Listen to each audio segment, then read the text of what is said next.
अब्दुल बारी सिद्दीकी साहब से मुआवजा करूं कि वो सीटवार और पार्टी वाइज आपको, अगर आप प्रेस कॉन्फ्रेंस में सुनिए तो ये घोषणा करेंगे। उसके पश्चात आपके जो भी सवाल होंगे उन सवालों को लिया जाएगा। मैं आग्रह करूंगा माननीय अब्दुल बारी सिद्दीकी जी से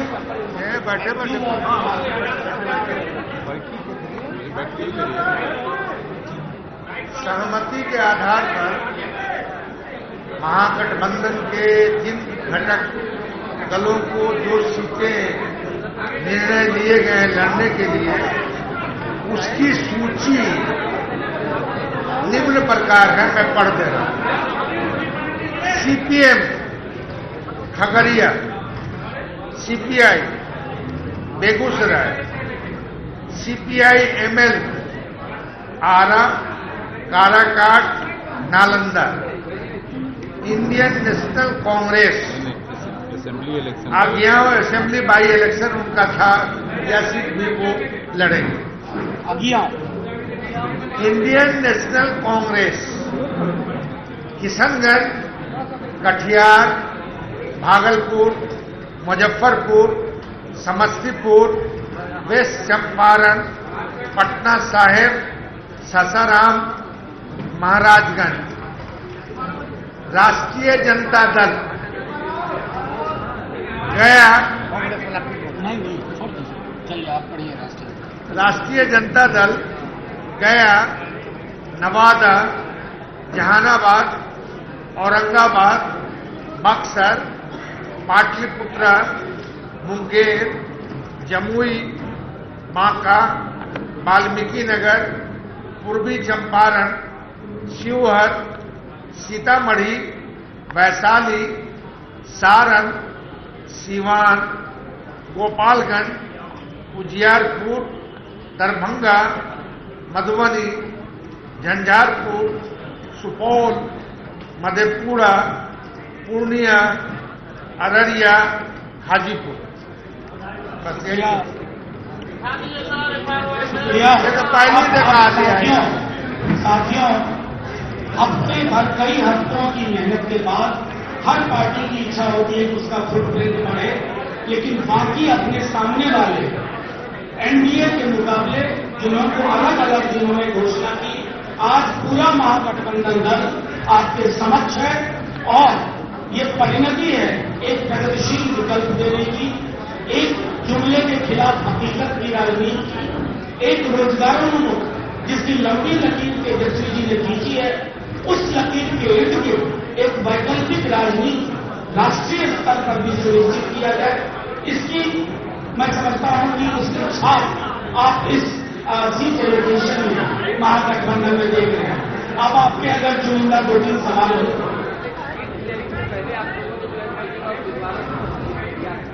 नहीं, फर्स्ट फेज के उम्मीदवारों के पास चूंकि होली के कारण वक्त नहीं था तो हमें बिल्कुल हेस्ट में वो करना पड़ा। इसका गठबंधन के फर्म पर, उसके मर्म पर कोई प्रभाव। पप्पू यादव का दावा पूर्णिया से है, आरजेडी ने अपने उम्मीदवार की घोषणा की है, उन्होंने अपनी सिफारिश भी दिखाया। देखिए, इस बात को क्या देखते हैं? नहीं, कुछ नहीं, मैं बताता हूं, गठबंधन दलों का होता है, व्यक्ति के इर्द गिर्द गठबंधन नहीं होता है, और उस मर्म को सब लोग समझते हैं। That's what I said. That's what I said. Alliance का दावा पूर्णिया से है, आरजेडी ने अपने उम्मीदवार की घोषणा की है और उन्होंने अपना सिफारिश भी दिखाया। देखिए, इस बात को क्या देखते हैं? नहीं, कुछ नहीं, मैं बताता हूं, गठबंधन दलों का होता है, व्यक्ति के इर्द गिर्द गठबंधन नहीं होता है, और उस मर्म को सब लोग समझते हैं। That's what I said. That's what I said. Alliance is between political parties. It is never according to an individual or in the through the metrics of an individual. मैंने आपको साफ कह दिया ना, मैंने आपको सवाल का जवाब दे दिया। इसका जवाब दीजिए तो बढ़िया पप्पू यादव ये महागठबंधन की पीसी है, सीट एलोकेशन की। आप स्वतंत्र हैं अलग अलग पॉलिटिकल पार्टी से अलग अलग बात करने के लिए। एक आप सवाल पूछ चुके हैं, एक सामूहिकता का सवाल है। Thank you very much, thank you.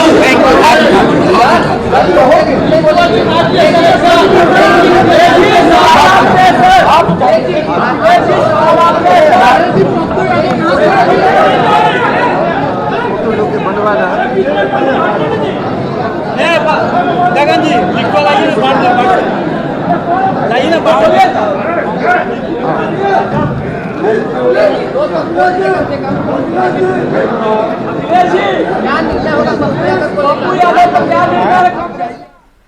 ये बड़ी खबर, महागठबंधन ने काफी गहन मंथन के बाद सीटों के बंटवारे का ऐलान कर दिया है। 26, 9 और 5 के फॉर्मूले पर सीट का बंटवारा किया गया है, जिसमें कांग्रेस को किशनगंज, और आपको बता दें कि कांग्रेस को 9 सीटों पर चुनाव लड़ने का मौका दिया गया है, जिसमें आपको बताते चलें इधर सीपीआई को भी दिया गया है। सीपीआई-एमएल आरा, काराकाट और नालंदा से चुनाव लड़ेगी। इधर कांग्रेस के जो उम्मीदवार होंगे वो किशनगंज, कटिहार, भागलपुर, पश्चिम चंपारण यहां से चुनाव लड़ेंगे। तो वहीं सीपीएम, सीपीआई बेगूसराय से चुनाव लड़ेगा। तो महागठबंधन सीटों का ऐलान हो गया है, सीटों के बंटवारे का ऐलान कर दिया गया है।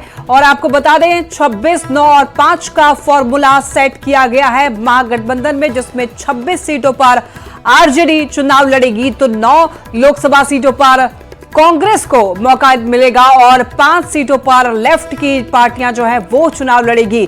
तो ऐसे में सबसे ज्यादा लोकसभा सीटों पर आरजेडी के उम्मीदवार उतारे जाएंगे और 9 लोकसभा सीट पर कांग्रेस के उम्मीदवार अब फाइनल होंगे। और कहां से चुनाव लड़ेगी कांग्रेस, इसका भी अब ऐलान कर दिया गया है। और 5 सीट जो कि लेफ्ट के लिए छोड़ा गया है, वो भी कहां से चुनाव लड़ेगी, इसका भी अब नाम ऐलान कर दिया गया है। तो इंडिया अलायंस में 26, 9 और 5 का फॉर्मूला सेट किया गया है। अभी आपको बता दें इंडिया अलायंस ने प्रेस कॉन्फ्रेंस करके ये जानकारी दी है, जिसका आपको ग्राफिक्स के जरिए भी आपको बता रहे हैं कि आरजेडी की कौन कौन सी सीट होगी। आप देख सकते हैं पाटलिपुत्र, मुंगेर, जमुई, इन सीटों पर आरजेडी उम्मीदवार उतारेगी। बांका, पूर्वी चंपारण, शिवहर और वहीं गया, नवादा, जहानाबाद, इन सभी सीटों पर आरजेडी के उम्मीदवार होंगे। औरंगाबाद, वाल्मीकि नगर और बक्सर, पाटलिपुत्र, मुंगेर, जमुई, इन सभी सीटों पर आरजेडी के उम्मीदवार लोकसभा का चुनाव लड़ेंगे। सिवान, गोपालगंज और उजियारपुर से भी आरजेडी के उम्मीदवार होंगे। तो वहीं दरभंगा, मधुबनी, झंझारपुर से भी आरजेडी के उम्मीदवार होंगे। सुपौल, मधेपुरा और पूर्णिया से भी आरजेडी के प्रत्याशी लोकसभा चुनाव में उतरेंगे। इधर सीतामढ़ी, वैशाली और सारण से भी आरजेडी के उम्मीदवार होंगे। सिवान, गोपालगंज, उजियारपुर से आरजेडी के उम्मीदवार मैदान में होंगे। गया, नवादा और जहानाबाद से भी आरजेडी अपने उम्मीदवार उतारने वाला है। और औरंगाबाद, वाल्मीकि नगर से भी आरजेडी के उम्मीदवार होंगे। इधर पाटलिपुत्र, मुंगेर और जमुई से भी आरजेडी के ही प्रत्याशी होंगे। ज्यादा जानकारी देने वाले हैं संवाददाता रवि एस नारायण। रवि, देखिए प्रेस कॉन्फ्रेंस करके इस बात की जानकारी दी गई है, फॉर्मूला सेट कर दिया गया है सीटों के बंटवारे का। एक बार पूरी जानकारी दीजिए दर्शकों को।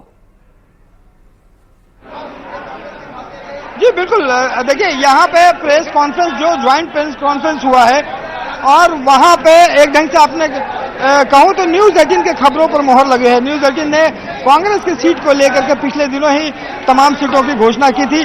और यहाँ पे जिस पूर्णिया सीट को लेकर के लगातार जो कांग्रेस पार्टी है राष्ट्रीय जनता दल के साथ लगातार बातें कर रही थी, कोशिश कर रही थी, दबाव बना रही थी कि वो सीटें उसके पास आए, क्योंकि पप्पू यादव वहां से अपने पार्टी को मर्ज किए थे और उन्हें सीट चाहिए थी। लेकिन फाइनली जो है वो पूर्णिया सीट जो है वो राजद के खाते में गई है और 9 सीटें जो है वो कांग्रेस को दी गई है, जिसमें किशनगंज, कटिहार, मुजफ्फरपुर, सासाराम, पटना साहिब, समस्तीपुर, भागलपुर, पश्चिमी चंपारण और महाराजगंज की जो सीट है वो कांग्रेस के खाते में गई है, जहां से आरजेडी लड़ने की बात कर रही थी। लेकिन महाराजगंज सीट जो है वो कांग्रेस के हिस्से में गई है। और एक ढंग से कहे तो फार्मूला जो है वही तय हुआ कि जो 5 सीटें हैं वो लेफ्ट को, 9 सीटें जो है वो कांग्रेस को दी गई है और बाकी के जो 26 सीट है वो राजद के खाते में दी गई है। यहाँ पे सबसे बड़ा सवाल है कि कई सीट ऐसे हैं जहाँ पे कांग्रेस को बड़ा समझौता करना पड़ा है। औरंगाबाद की सीट गई, उसमें बातचीत चल रही थी लेकिन वो नहीं हो पाया। यहाँ पे जब प्रदेश अध्यक्ष अखिलेश सिंह जो मौजूद थे वो मीडिया के सवालों से बचते रहे और कांग्रेस के तरफ से एक ढंग से कहा कि कोई बातें नहीं की। ये एक ढंग से ज्वाइंट प्रेस कॉन्फ्रेंस था, लेकिन इस ज्वाइंट प्रेस कॉन्फ्रेंस में सिर्फ आरजेडी के तरफ से जो अब्दुल बारी सिद्दीकी है उन्होंने घोषणा की, उसके बाद किसी भी दल से किसी भी नेता ने कोई बातें नहीं कही। और ये एक संदेश जाता है कि कहीं ना कहीं सीट बंटवारे से तमाम जो दल हैं वो बहुत खुश नहीं है। यही कारण है कि अपनी बातें जो हैं वो खुल करके नहीं कह पाई। लेकिन इतना तय है कि सीटों का जो बंटवारा है वो कई दिनों से चल रहा था, वो सीट का बंटवारा हो चुका है और आने वाले दिनों में प्रचार को लेकर रणनीति। बिल्कुल रवि, देखिए बहुत ज्यादा गहन मंथन चिंतन करने के बाद भी कांग्रेस को बड़ा ही कॉम्प्रोमाइज करना पड़ा है। कुछ सीटें ऐसी हैं जहां पर ऐसा कयास लगाए जा रहे थे कि वहां पर कांग्रेस ही वहां से चुनाव लड़ेगी, लेकिन ऐसा नहीं देखने को मिला। और हाल ही में चर्चा में काफी ज्यादा है पप्पू यादव, जो कि दावा ठोक रहे थे कि पूर्णिया से ही लड़ेंगे, चूंकि वो कांग्रेस में भी शामिल इसी शर्त पर हुए थे कि वो उनको पूर्णिया से चुनाव लड़ने के लिए मौका मिलेगा, लेकिन ये भी नहीं हुआ। तो आगे में ऐसे क्या विकल्प बचते हैं उनके पास? जी बिल्कुल, देखिए अंतिम समय में कई ऐसे सीट है जहां पे कल रात तक या फिर कहूं कि सुबह तक जो है वो सीटों का फाइनल जो है वो हो पाया है। कटिहार सीट को लेकर के लगातार दबाव जो है वो बनाया जा रहा था। कल शाम तक ये पता चला कि कटिहार सीट जो है वो कांग्रेस के हिस्से से चली गई है, ऑलरेडी अपना उम्मीदवार देगी, लेकिन उस पर बातें हुई। तारिक अनवर वहां से लगातार उम्मीदवार रहे हैं, तो कटिहार सीट को जो है वो कांग्रेस को दिया गया, लेकिन पूर्णिया सीट पर कोई समझौता नहीं किया गया है। आपको बता दें कि उसके जगह पर जो सुपौल है वो भी आरजेडी के खाते में चला आया है। आपके मधेपुरा जो सीट है वो भी आरजेडी के खाते में है। तो एक ढंग से कहें कि पप्पू यादव के लिए अब कोई जगह जो है वो नहीं छोड़ी गई है। वहां से उनकी जो एक ढंग से कहें कि रंजीता रंजन जो है वो सुपौल से चुनाव जीतती रही है, उनकी पत्नी मधेपुरा से पप्पू यादव खुद सांसद रहे हैं। पूर्णिया पर दावा किया था, लेकिन पूर्णिया भी उनके हिस्से से चला गया है। रवि, इस बीच देखिए एक और बड़ा महत्वपूर्ण सवाल ये है कि इस बार बिहार के लिए एक सबसे एक तरीके से कहें तो एक बड़ी अच्छी बात है कि बिहार में जातीय गणना कराई गई थी, जिससे सभी पार्टियां अपने अनुमान के अनुसार ये लगा सकती हैं और इस जातीय गणना का वो फायदा भी उठा सकती हैं। तो क्या यहां पर अभी जो ये फॉर्मूला सीटों का बंटवारा करते वक्त ध्यान में रखा गया अलायंस की तरफ से, तो क्या यहां पर भी जातीय समीकरण का उपयोग किया गया है इसमें? देखिए फिलहाल अगर कहें तो सिर्फ सीटों की जो घोषणा है वो हुई है। जो माले है, जो सीपीआई है, सीपीएम हो, राष्ट्रीय जनता दल हो और कांग्रेस, इन सबों के बीच में जो 5 पार्टियां हैं उनके बीच में जो सीटों है कहां कितने कितने जगह से लड़ेंगे, सिर्फ इसकी घोषणा की गई है। और तमाम जो दल हैं अब अपने उम्मीदवारों की जो घोषणा है यहां से आज से शुरू करेंगे कि कांग्रेस अपने सीटों पर किन उम्मीदवारों को लड़ाना है वो कांग्रेस घोषित करेगी ऑलरेडी। तब ये देखना होगा कि जो जातीय जनगणना में जो बताया गया कि अति पिछड़े को मिलना चाहिए, महिलाओं को इतनी 33% देना चाहिए, वो सीटें जो हैं वो दे पाते हैं या नहीं दे पाते हैं, तो उम्मीदवारों की घोषणा के बाद पता चलेगा। लेकिन तमाम मंथन के बाद गठबंधन में सीटों को लेकर के घोषणा हुई है ये कह सकते हैं। लेकिन सबसे बड़ा बात है कि पहले चरण का जो नामांकन है उसकी तिथि भी खत्म हो गई है, उसके बाद इसकी घोषणा की गई है।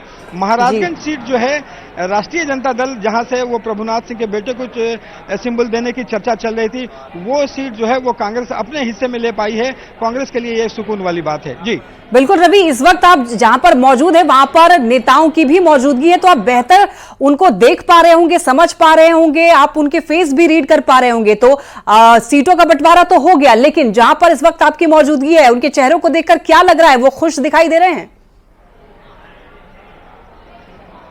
देखिए पहले चरण का नामांकन खत्म हो गया है।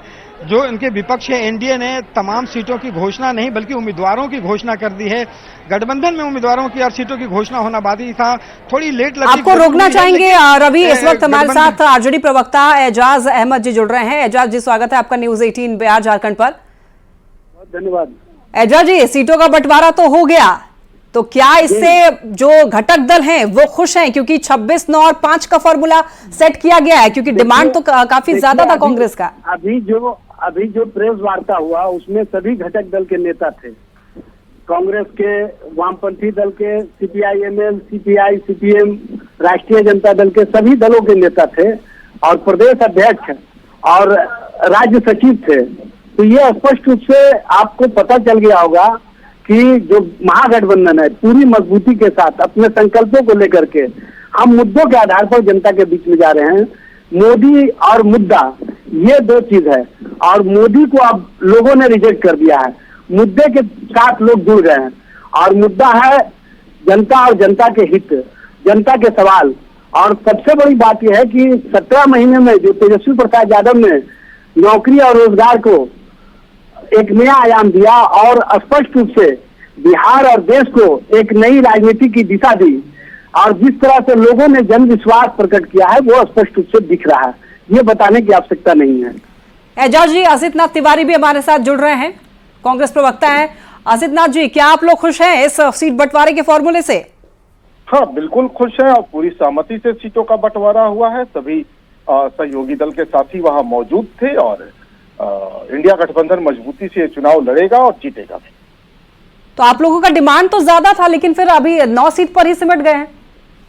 नहीं, डिमांड सबकी ज्यादा होती है, कोई कंपन लड़ना नहीं चाहता है और उसी के लिए एक सहमति बनाई जाती है, डिस्कशन होता है, चर्चा होती है, सब रिपोर्ट देखी जाती है। मुकेश सहनी भी हमारे साथ आने को तैयार है, तो उनके लिए भी जगह छोड़नी है। तो ऐसे में एक आम सहमति बनी, अब किसी में कोई नाराजगी नहीं है और पूरी सहमति के साथ, सबकी सहमति के साथ ये घोषणा हुई है। और पप्पू यादव जी जो कि लड़ना चाह रहे थे चुनाव पूर्णिया से, उनको भी अब झटका लग गया है। वो कांग्रेस में इसी वजह से शामिल हुए थे कि उनको वहां से लड़ने का मौका मिल जाएगा। हाँ, निश्चित तौर पर उनको झटका लगा है, ये इसे स्वीकार किया जाएगा। लेकिन देखिए, गठबंधन का अपना एक धर्म होता है और गठबंधन में सिर्फ किसी एक पार्टी की जिद चले, किसी एक पार्टी की सोच स्थापित हो, ये संभव नहीं है।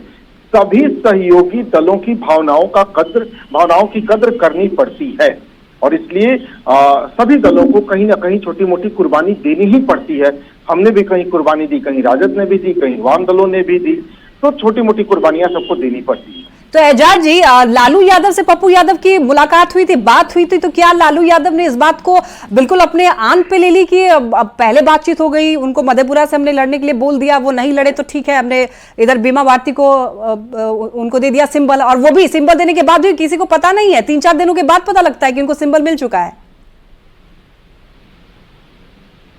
राष्ट्रीय जनता दल, कांग्रेस, वामपंथी दल, चूंकि हमारा उद्देश्य है जो लोकतंत्र लोकतांत्रिक प्रक्रिया को कमजोर करने वाली शक्तियां हैं, जो भारत के संवैधानिक व्यवस्था को कहीं ना कहीं जीर्ण शीर्ण करने वाली शक्तियां हैं, और जिस तरह से नौजवानों को ठगी का शिकार बनाया गया, महिलाओं के साथ अत्याचार करने वाले जो लोग थे उनको भारतीय जनता पार्टी अपनी पार्टी में बनाए रखे हुए हैं। भारतीय जनता पार्टी की तो बात ही नहीं हो रही है ना एजाज जी, यहाँ पे तो बात हो रही है कम्युनिकेशन की, आपके ही गठबंधन की बात कर रही हूँ। कोई कम्युनिकेशन गैप नहीं है, सब कुछ स्पष्ट है।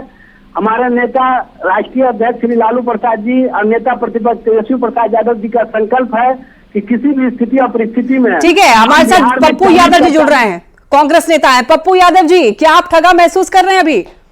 हम ठगा,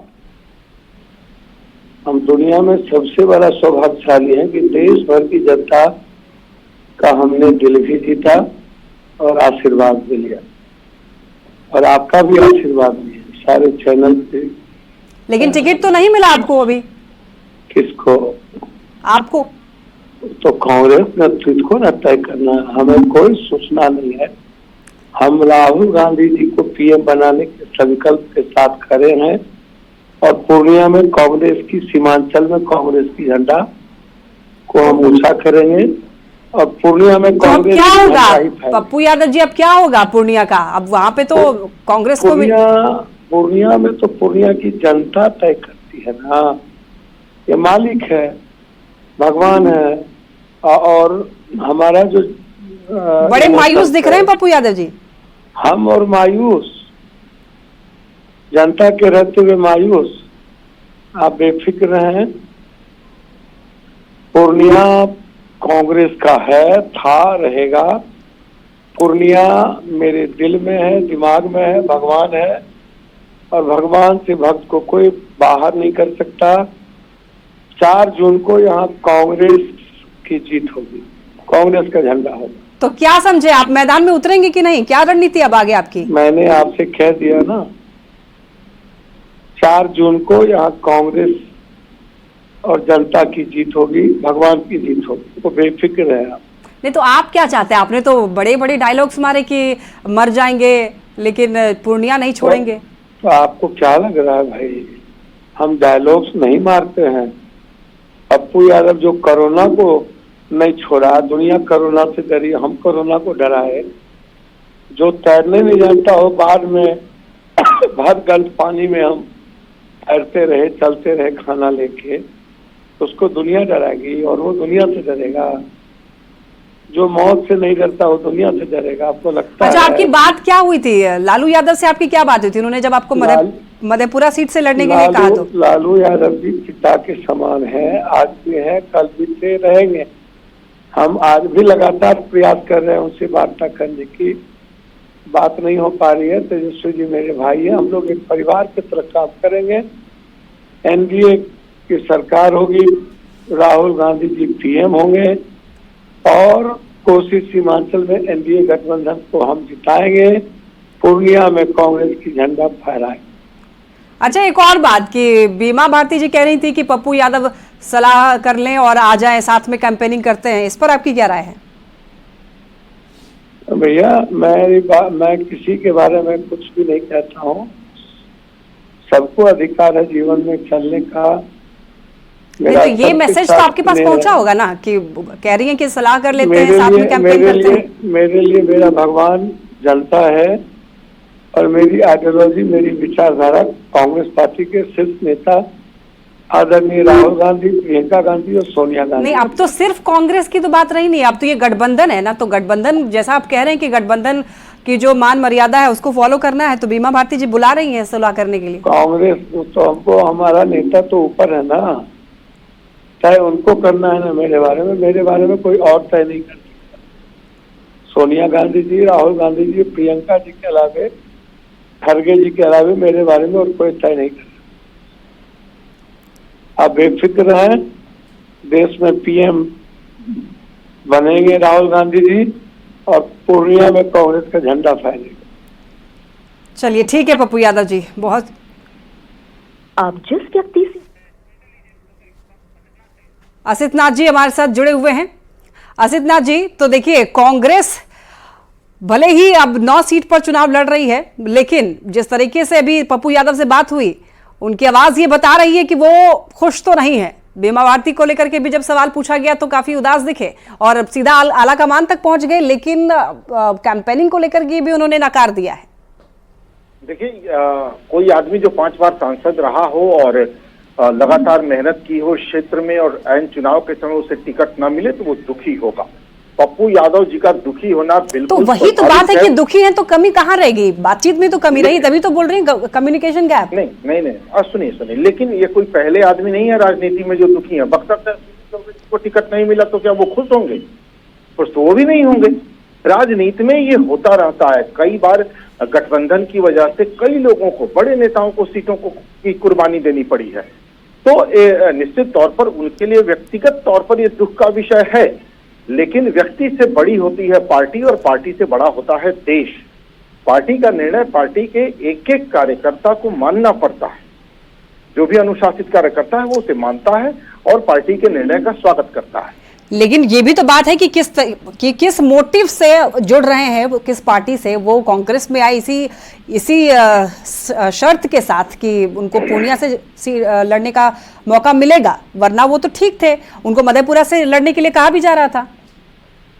नहीं, शर्त जैसी कोई बात नहीं थी। जिस समय विलय की बात हुई थी, मेरी जानकारी में ऐसा कुछ नहीं है कि कोई शर्त थी, किसी शर्त को स्वीकार किया गया था। अब किसी व्यक्ति से उनकी क्या बात हुई थी वो तो वही बताएंगे जी। ठीक है असित नाथ जी, बहुत शुक्रिया आपका अपनी राय रखने के लिए। और इसी के साथ इस बुलेटिन में फिलहाल के लिए इतना ही, रुकेंगे छोटे से ब्रेक के लिए।